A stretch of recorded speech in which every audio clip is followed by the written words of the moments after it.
The Unspoken Pause.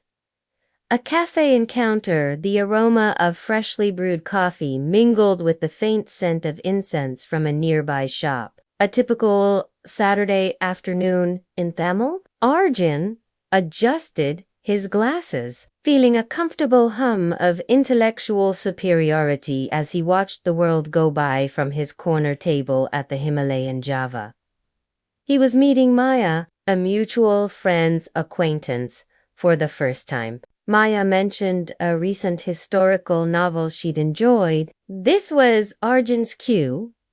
I haven't read much of that, to be honest. He leaned forward slightly. He continued, launching into a detailed analysis of a particularly dense philosophical essay, completely missing the subtle shift in her posture, the way her fingers began to tap a silent rhythm on her coffee cup. He was so engrossed in his own performance, he didn't notice the polite interest slowly morphing into a quiet, almost imperceptible withdrawal. Arjun felt a sudden chill.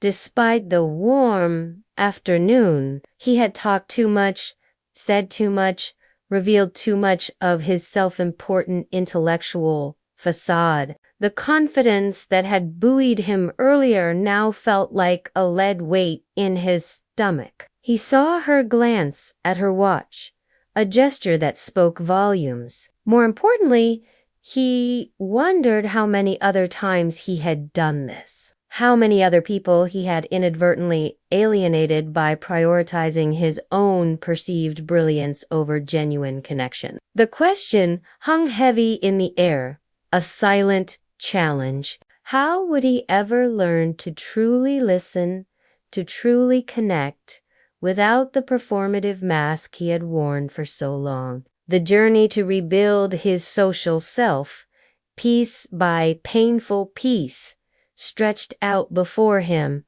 daunting and uncertain. A subtle shift in his posture that signaled the transition from casual chat to intellectual discourse. The realization hit him with the force of a cold shower. He hadn't been impressive. He had been insufferable. He hadn't connected with her. He had lectured her. The subtle stiffening, the fixed smile, the tapping fingers. They weren't signs of admiration, but of polite endurance. Doesn't that just encapsulate the very essence of the human condition? The face looking back was not the suave, intellectual persona he had tried to project, but one flushed with mortification. He had tried to build his aura through a display of knowledge, only to shatter it with his own lack of self. Her eyes met his, and her smile, though still present, didn't quite reach them. "It certainly gives one a lot to consider," she replied, her voice even, almost too even. "I appreciate you sharing so much." He began to expound on the nuances of contemporary Nepali literature, weaving in references to classic poets and obscure philosophical texts. He saw her nod, her gaze fixed on him,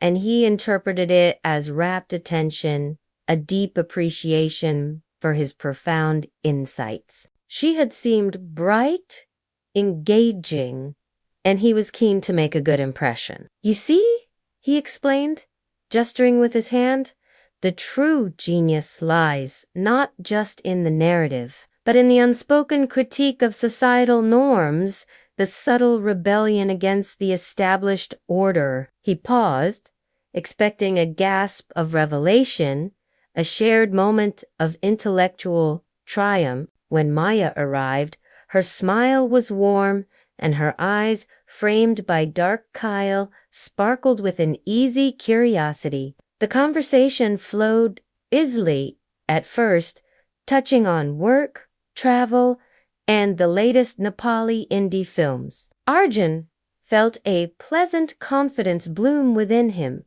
This was going well. Then the topic shifted to books. He spoke about Lakshmi Prasad Devkota's epic poems, then delved into the symbolism in Parijat's works, his voice gaining a theatrical flourish. Imagine missing out on the very soul of our literary heritage. It's like visiting Basantapur Durbar Square and only looking at the pigeons, not the intricate carvings. He chuckled a little too loudly at his own analogy. It's truly a tragedy to be unacquainted with such brilliance. Maya's smile remained a little fixed now, and she simply said, "That's fascinating." Arjun, fueled by his earlier assumption of her admiration, pressed on, "Ah, but you must."